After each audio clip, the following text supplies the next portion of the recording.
नमो भगवते वासुदेवाय नमः। राधे राधे। आप सभी का भारती वंदनी चैनल में स्वागत है।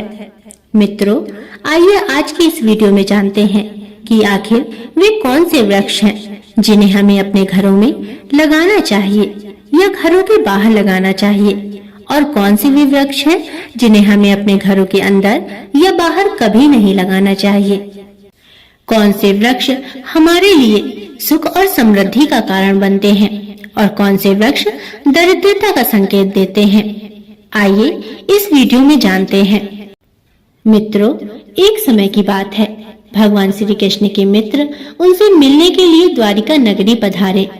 भगवान श्री कृष्ण ने उनका स्वागत किया और उनके आगमन का कारण पूछा तो उनके सखा बोले, हे केशव, तुम तो सब जानते हो। आज मैं तुम्हारे पास यह जानने के उद्देश्य से आया हूँ कि मनुष्य को किन किन वृक्षों का रोपण करना चाहिए और कौन से वृक्ष भवन के सामने लगाने चाहिए और किन वृक्षों का रोपण करने से दरिद्रता दूर होती है तथा शत्रु, भय, भूत पिशाच आदि संकटों से बचने के लिए कौन से वृक्ष भवन की सीमा में लगाने चाहिए। भगवान श्री कृष्ण मुस्कुराते हुए कहते हैं, हे सखा, तुमने आज समस्त मानव जाति के कल्याण के उद्देश्य से अत्यंत महत्वपूर्ण प्रश्न किया है। इस संसार में वृक्षों का बहुत ही बड़ा योगदान है। वृक्ष सदा ही पूजनीय हैं, किंतु आज तुमने उचित ही प्रश्न किया है। भवन की सीमा में वृक्षों को लगाना बहुत ही शुभ फल प्रदान करता है। वृक्ष तथा पौधे भवन की सुंदरता को बढ़ाते हैं, साथ ही यह वातावरण को शुद्ध भी रखते हैं।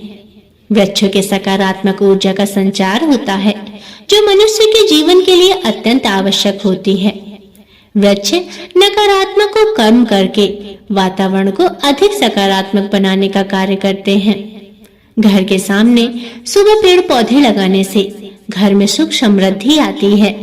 साथ ही ये पेड़ कई प्रकार के वास्तु दोषों को नष्ट करते हैं। घर के आंगन में खड़े वृक्ष देवताओं के समान घर की रक्षा करते हैं।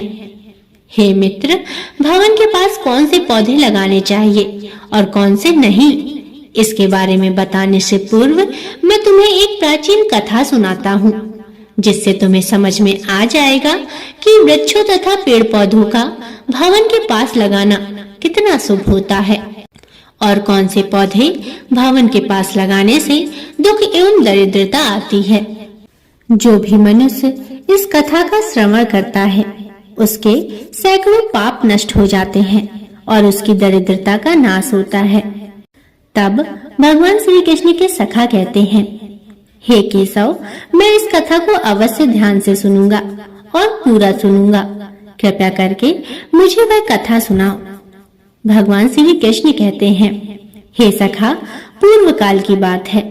मध्य देश में एक अत्यंत शोभायान नगरी थी।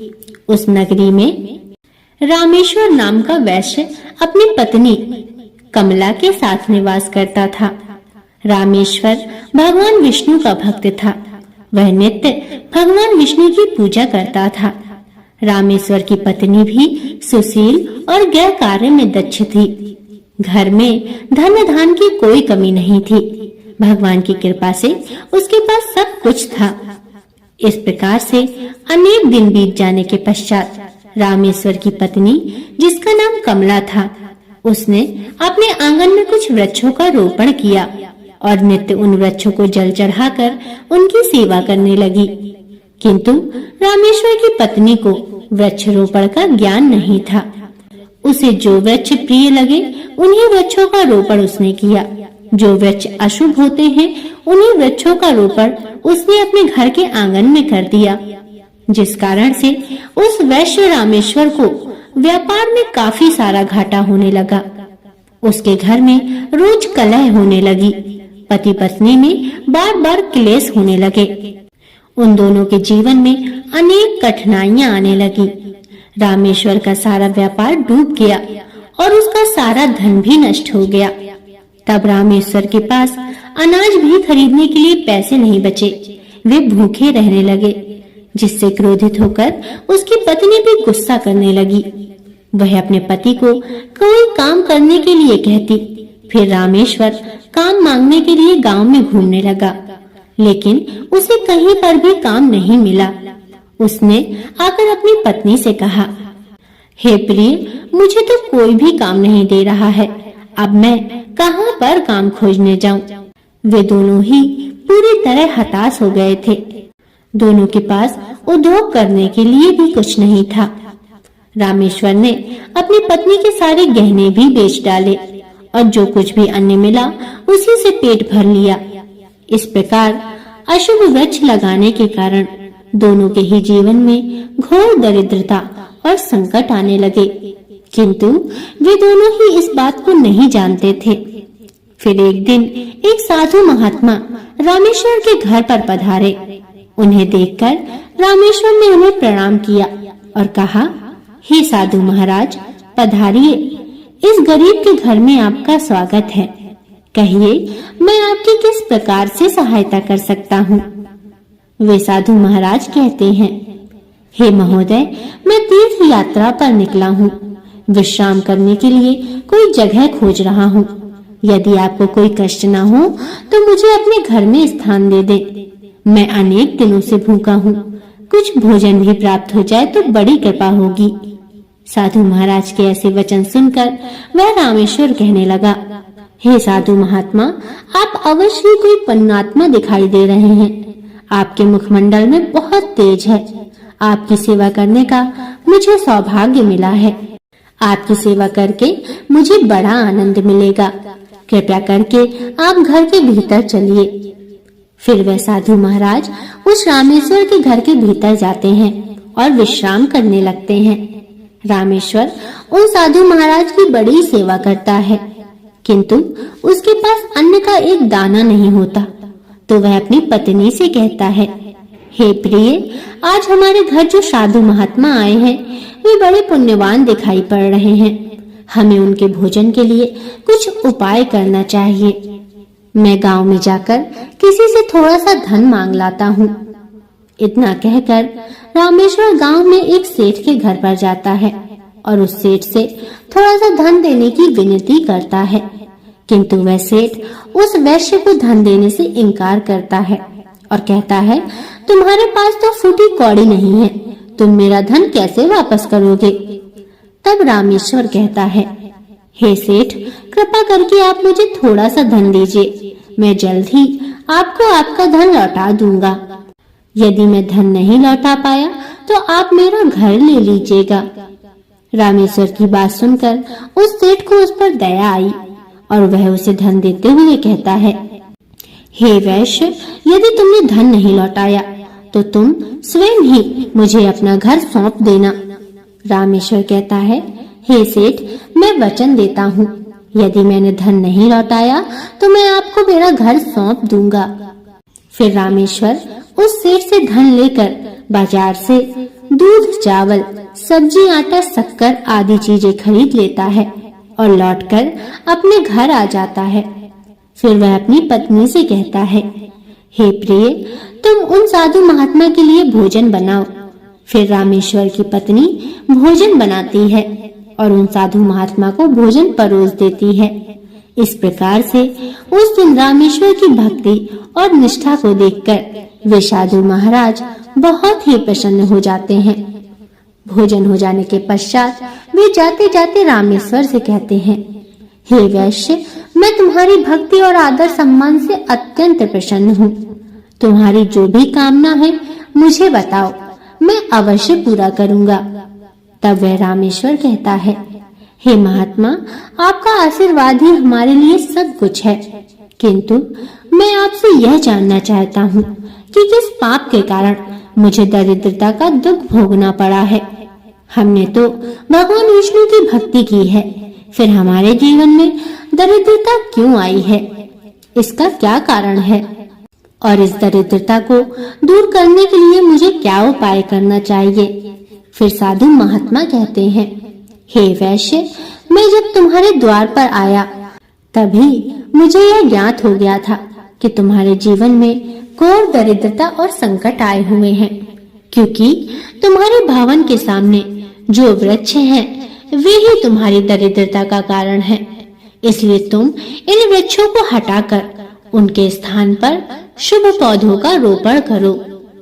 तुम्हारी पत्नी ने तुम्हारे भवन के सामने जिन वृक्षों का रोपण किया है वे अशुभ वृक्ष हैं। उन्हीं के कारण तुम्हारी ऐसी दुर्दशा हुई है। तब रामेश्वर कहते हैं, हे महात्मा, कृपया करके मुझे बताइए कि घर के सामने कौन से वृक्ष लगाने चाहिए जिससे घर में सुख समृद्धि हो, और कौन से वृक्ष नहीं लगाने चाहिए। कृपया करके आप मुझे विस्तार से समझाइए। आपका मैं बड़ा ही आभारी रहूंगा। फिर वह साधु महात्मा कहते हैं, हे वैश्य, ठीक है, अब मैं तुम्हें उन शुभ वृक्षों के विषय में बताता हूँ जिन्हें घर के पास लगाने से शुभ फलों की प्राप्ति होती है। इसलिए तुम ध्यान पूर्वक सुनो। हे वैश्य, किसी जलाशय के समीप पीपल का वृक्ष लगाने वाले मनुष्य को जो फल मिलता है वह सैकड़ों यज्ञों के समान होता है। जब पीपल के पत्ते उस जलाशय में गिरते हैं तो वे पिंड के समान होकर पितरों को तृप्ति प्रदान करते हैं। इससे सभी प्रकार के पितृ दोष समाप्त हो जाते हैं।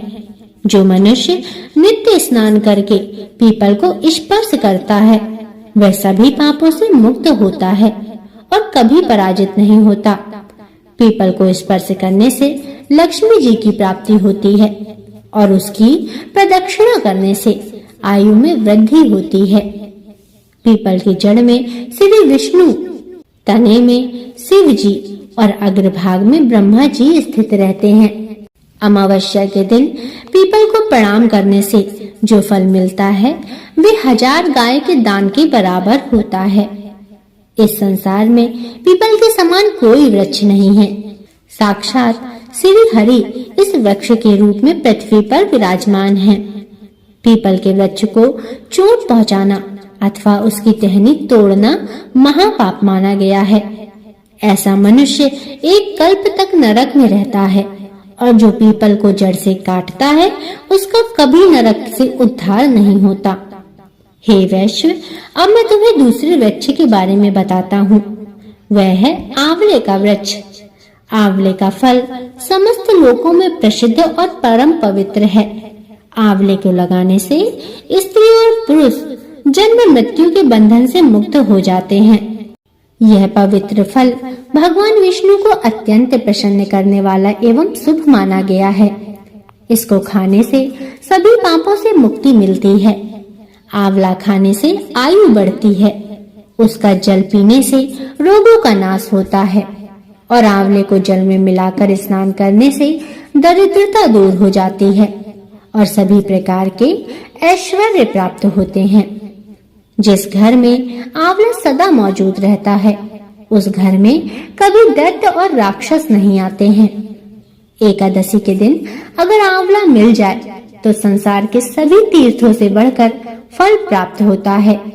अपने केस में आंवला लगाने वाला फिर से मृत्यु लोक पर जन्म नहीं लेता। जिस घर के सामने आंवले का वृक्ष होता है वहाँ पर साक्षात लक्ष्मी नारायण निवास करते हैं। तीसरा है अशोक का वृक्ष। अशोक के वृक्ष में अप्सराओं का निवास होता है। यह वृक्ष शोक का नाश करने वाला तथा निराशा को समाप्त करने वाला होता है।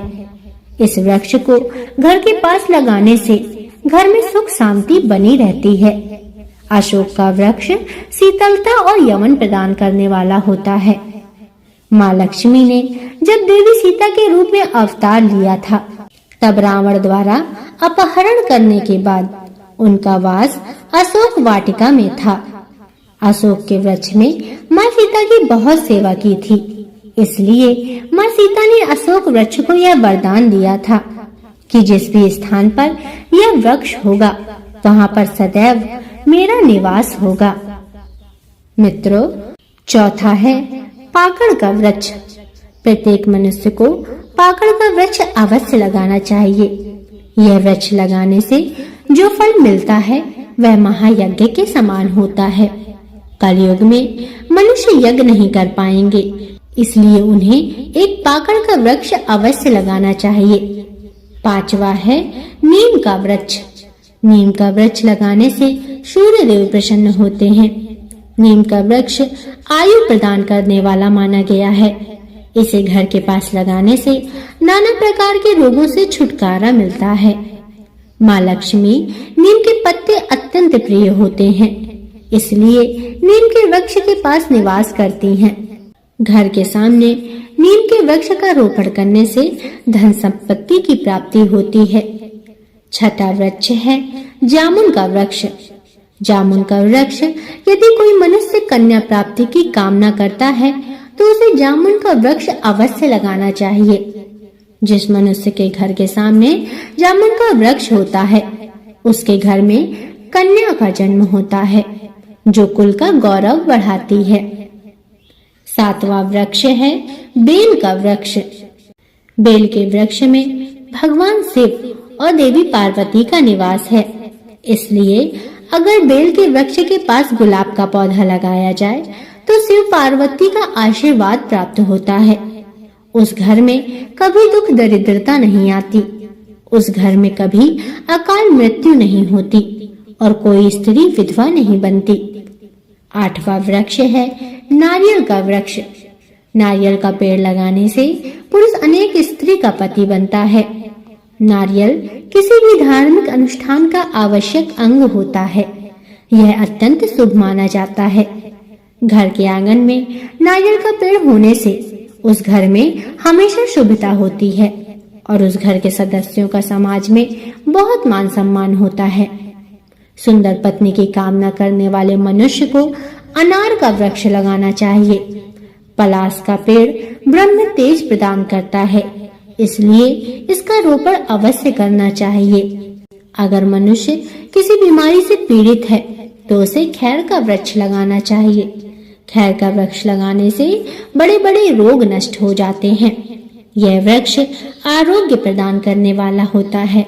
मुर्गे के पेड़ में गंधर्व निवास करते हैं, इसलिए इस पौधे का रोपण अपने घर के पास करने से कार्यों में सिद्धि और शुभ फलों की प्राप्ति होती है।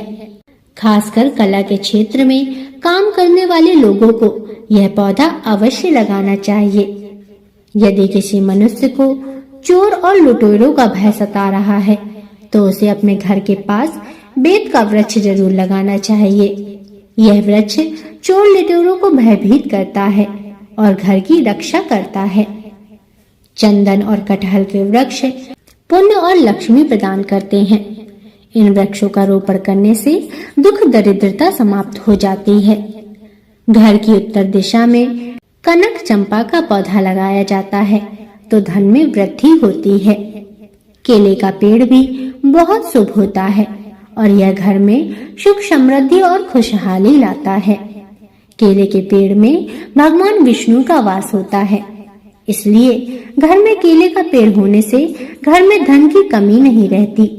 हर श्रृंगार के पौधे को पारिजात भी कहा जाता है। इस पौधे की उत्पत्ति समुद्र मंथन के समय हुई थी और माँ लक्ष्मी भी समुद्र मंथन से ही प्रकट हुई हैं। इसलिए पारिजात के पौधे का बहुत अधिक महत्व है। यदि इस पौधे को अपने घर में लगाते हैं तो आपको माँ लक्ष्मी की विशेष कृपा प्राप्त होगी। मनुष्य को कभी भी ताड़ का वृक्ष नहीं लगाना चाहिए।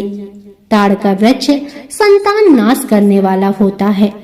जिस घर के पास ताड़ का वृक्ष होता है उस घर में संतानों की कभी उन्नति नहीं होती। मनुष्य को कभी भी अपने घर के पास बहेरा का वृक्ष नहीं लगाना चाहिए। इस वृक्ष पर प्रेतों का वास होता है। जो मनुष्य बहेरा का वृक्ष लगाता है वह प्रेत बन जाता है। इसके नीचे बैठकर कभी पूजा पाठ भी नहीं करनी चाहिए।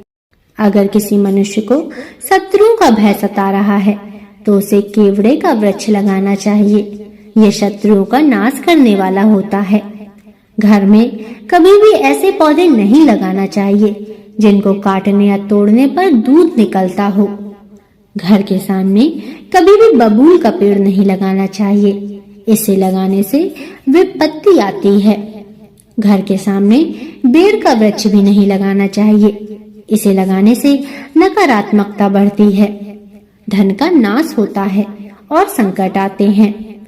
किसी भी मनुष्य को अपने घर के सामने पपीते का वृक्ष नहीं लगाना चाहिए। इस वृक्ष को लगाने से धन का नाश होता है और दरिद्रता आती है। अगर पीपल का वृक्ष भवन की पूर्व दिशा में होता है तो घर में निर्धनता व्याप्त हो सकती है। वट वृक्ष घर की पश्चिम दिशा में हो तो घर में शोक का काल चिरकाल तक रहता है। दक्षिण दिशा में तुलसी का पौधा हो तो संतान को पीड़ा सहन करनी पड़ती है। किसी भी मृत वृक्ष की छाया घर पर पड़ती है तो यह मृत्यु सूचक होता है। मृत वृक्ष को तुरंत उखाड़ देना चाहिए। वे साधु महात्मा कहते हैं, हे वैश्य, इस प्रकार मैंने तुम्हें इन सभी शुभ और अशुभ वृक्षों के विषय में बता दिया, इसलिए तुम इन वृक्षों का रोपण करो और भगवान की कृपा को प्राप्त करो। तब रामेश्वर कहता है, हे महात्मा, आपने आज मुझे उत्तम ज्ञान दिया है, मैं आपका धन्यवाद करता हूँ। फिर वे साधु महात्मा रामेश्वर को आशीर्वाद देकर उस स्थान से अंतर ध्यान हो जाते हैं। साधु महात्मा को अचानक से अदृश्य हुआ देखकर रामेश्वर और उसकी पत्नी को आश्चर्य होता है। फिर उन्हें समझ में आ जाता है कि साक्षात भगवान विष्णु ही उनके घर पर आए थे। फिर रामेश्वर ने उन साधु महात्मा के कहे अनुसार अपने घर के सामने अनेक शुभ वृक्षों का रोपण किया, जिससे अचानक ही उसे बहुत सारे धन की प्राप्ति होती है और उसकी दरिद्रता दूर हो जाती है। रामेश्वर और उसकी पत्नी भगवान विष्णु को धन्यवाद करने लगते हैं। भगवान श्री कृष्ण कहते हैं, हे सखे, इस प्रकार मैंने तुम्हें शुभ और अशुभ दोनों प्रकार के वृक्षों के बारे में बताया है। अब तुम भी जाकर अपने भवन के पास इन वृक्षों का रोपण करो, जिससे तुम्हारा भी कल्याण हो। मित्रों, इस प्रकार से भगवान श्री कृष्ण ने भवन के पास लगाए जाने वाले शुभ और अशुभ वृक्षों के बारे में बताया है। आशा करती हूँ कि आपको जानकारी पसंद आई होगी। अगर इसमें कोई त्रुटियां हो तो मुझे क्षमा करें। जाने से पहले आपसे निवेदन है कि वीडियो को लाइक, शेयर और चैनल को सब्सक्राइब अवश्य करिएगा, ताकि मैं आपके लिए ऐसे ही ज्ञानवर्धक कथा कहानियां लाती रहूं। और कमेंट में हमें जरूर बताइएगा कि आपने आपके घर में कौन सा पौधा लगाया हुआ है, और कमेंट में जरूर लिखिएगा। हर हर महादेव। राधे राधे। अब अगले वीडियो तक के लिए नमस्कार।